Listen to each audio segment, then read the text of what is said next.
Hello, thank you for joining with me. We are reading with the Course Companions group. This is chapter 29, The Worship of Idols, and we are reading section 1, The Cautious Friendship.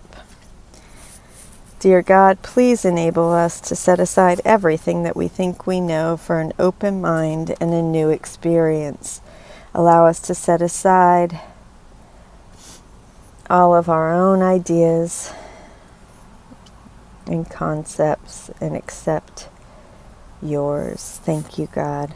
Please help us to be who you would have us be, go where you would have us go, say what you would have us say and to whom, and be who you would have us be this day. Thank you. So we are reading, this is day 332 with the Course Companions group, section 1 of chapter 29, The Cautious Friendship. There is no time, no place, no state where God is absent. There is nothing to be feared. There is no way in which a gap could be conceived of in the wholeness that is. Okay, so there is no way in which a gap could be conceived of in the wholeness that is His. The compromise the least and littlest gap would represent in His eternal love is quite impossible. For it would mean His love could harbor just a hint of hate. His gentleness turns sometimes to attack, and His eternal patience sometimes fail. All of this do you believe when you perceive a gap between your brother and yourself? How could you trust Him then? For He must be deceptive in His love. Be wary then, let Him not come too close and leave a gap between you and His love, through which you can escape if there be a need for you to flee. Here is the fear of God most plainly seen, for love is treacherous to those who fear, since fear and hate can never be apart. No one who hates but is afraid of love, and therefore must he be afraid of God. Certain it is he knows not what love means. He fears to love and loves to hate, and so he thinks that love is fearful, hate is love. This is the consequence the little gap must bring to those who cherish it, and think that it is their salvation and their hope, the fear of God. The greatest obstacle that peace must flow across has not yet gone. Footnote 1. See chapter 19, section 4, the fourth obstacle, the fear of God. The rest are past, but this one still remains to block your path and make the way to light seem dark and fearful, perilous and bleak.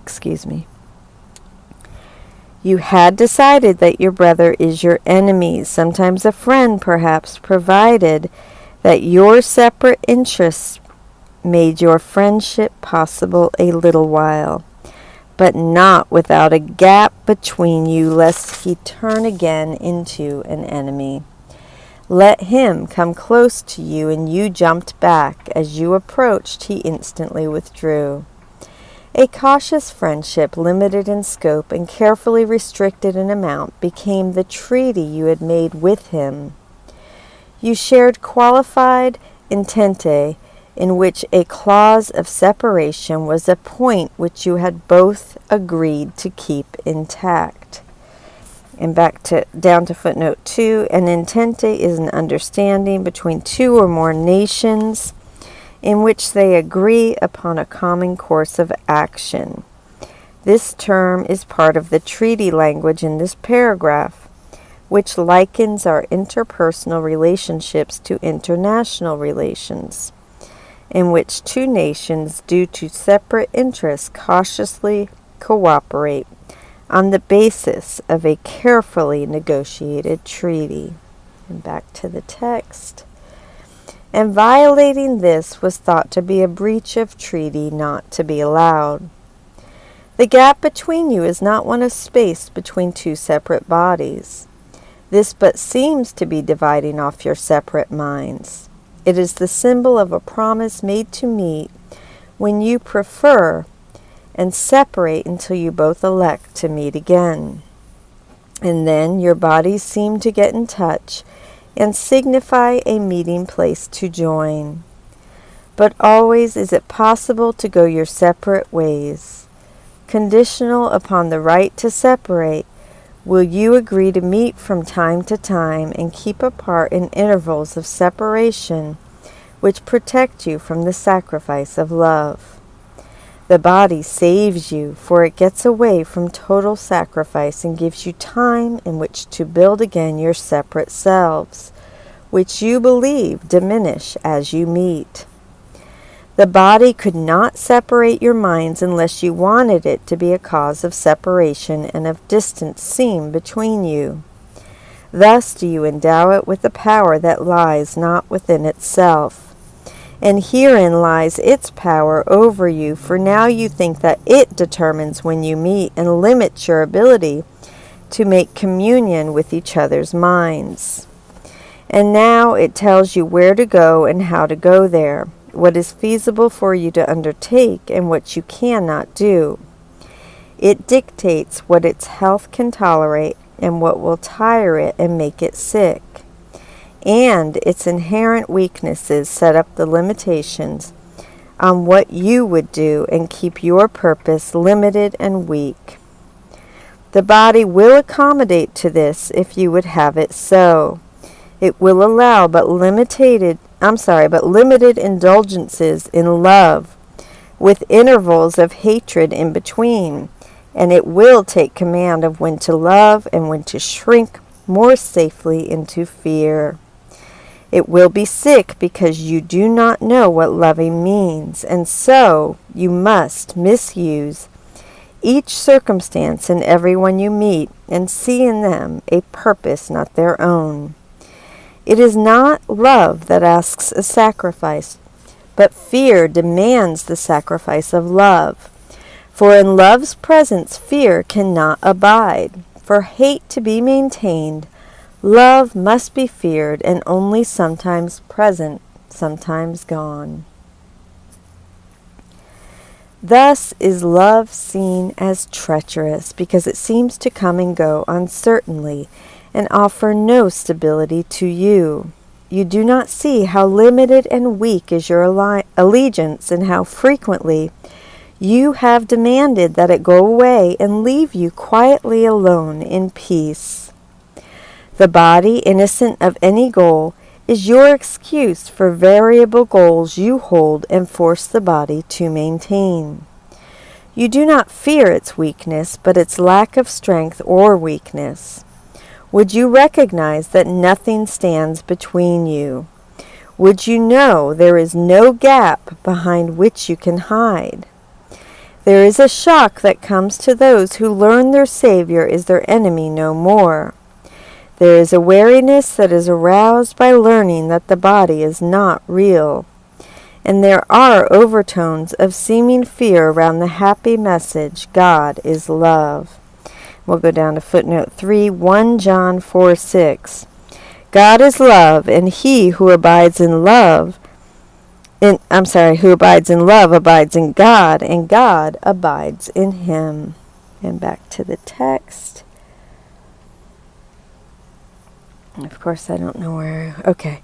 God is love, yet all that happens when the gap is gone is peace eternal. Nothing more than that, nothing less. Without the fear of God, what could induce you to abandon him?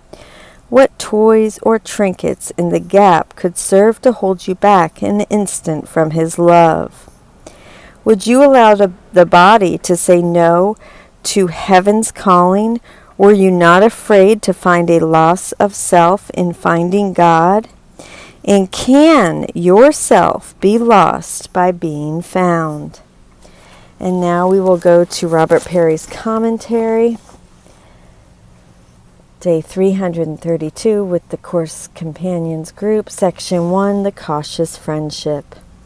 This section expresses some uncomfortable truths about friendship. Our friendships are cautious, aren't they? This caution seems rooted in the plain fact that there is a gap between ourselves and our brother. This gap places him on the other side of an unbridgeable chasm. Chasm, I think it is. Chasm. On that other side, locked in the black box of his mind, are needs and motives that we definitely want to stay clear of. Not only is his anger scary, but even his love can feel somewhat frightening. If, therefore, we spend all our time together and took down all of our boundaries, we know what would happen. We would be left at the mercy of this annoying chit-chat, irrational political views, self-absorbed habits, and out-of-control finances. His overbearing self would basically nibble away at us until there was nothing left, until we lost ourselves completely. We thus need to carefully gauge where that line is between enjoyable, productive time with him and oppressive, eroding time, and then do our best not to cross it. And lo and behold, we have the perfect excuse for staying on the good side of that line, our body. Our body provides a potentially endless series of excuses for not getting together. I don't know about you, but I have social anxiety and can so relate to this. Getting my body across downtown today is just a bit too much. I know you could use my help, but after a long day at the office, I just don't think I have the strength. I'm sorry, but I'm feeling a bit under the weather today. The body's excuses are so convenient that we have to wonder if they are not just a bit too convenient, and that is exactly what Jesus is saying. The body could not separate your minds unless you wanted it to be a cause of separation and of distance seen between you. Thus do you endow it with a power that lies not within itself. In other words, we think the body places objective limits on our ability to love and to join, but it only has the power to do that because we want those limits. We are deeply ambivalent about love and about joining, which means we need an excuse to cancel engagements we don't want to keep. The same is true with the gap itself. There is no actual gap. Our mind and our brother's mind are continuous. The fact that we want a gap between us and our brother, the fact is that we want a gap between us and our brother. The space that we see with our eyes, space between two separate bodies, is really just an outer symbol of a secret inner promise to stay separate. Thus, the bodies, the gap, all of it is there to grant reality to our hidden desire for an apartness that is not real. Jesus in this section speaks of two additional effects of seeing the gap as being objectively real. One is that love now seems treacherous. The whole concept, after all, is that love only makes sense sometimes, at the times when we want to meet. This is not, however, a property of love itself, but an artifact of our ambivalence toward love. You do not see how limited and weak is your allegiance and how frequently you have demanded that it go away and leave you quietly alone in peace. The other effect is that God's love now seems dangerous. If the Creator of reality placed a gap between us and our brother, a chasm that makes all our relations with our brother problematic, then what does that say about the Creator himself? Doesn't it mean that there is a gap in his love so that his billowing cloud of love is laced with lightning bolts?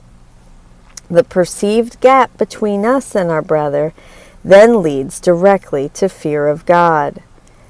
A friendship that has to be cautious, a body that enforces limits on love, a love that comes and goes and cannot be relied on, a God who must be feared. All of these are the effect of our desire for a gap between us and others. Our primary response to this section, then, should be to look at that desire, inquire into it, and question it. To facilitate that process, please ask yourself the following questions. Question 1. Can you detect within yourself the desire for a gap between you and others? And I will respond that absolutely I can. I love to keep people at an arm's length apart from me. I push them away. What is ultimately rewarding about having that gap? I can't think of anything. I just think it protects me, but... And what if all that happens when the gap is gone is peace eternal? You fear that by losing the gap you would lose yourself, yet can yourself be lost by being found? Beautiful section. It really spoke to me today because I can certainly relate. I'm so grateful to be here with you. I will be taking a break over the weekend. Please look up my Facebook page. It's ACIM. Read with me, I think. I think that's what it is. ACIM Read with me. And please join my Facebook page if you're not, so you can keep track of the videos. I post daily what I upload.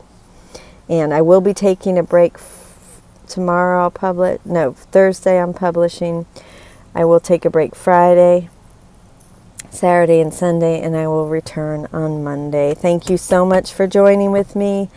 I love you. This is the Course Companions reading group with Robert Perry, Emily Bennington, and we have tomorrow I will read The Coming of the Guest, Section 2. Thank you so much. I love you. Have a beautiful day.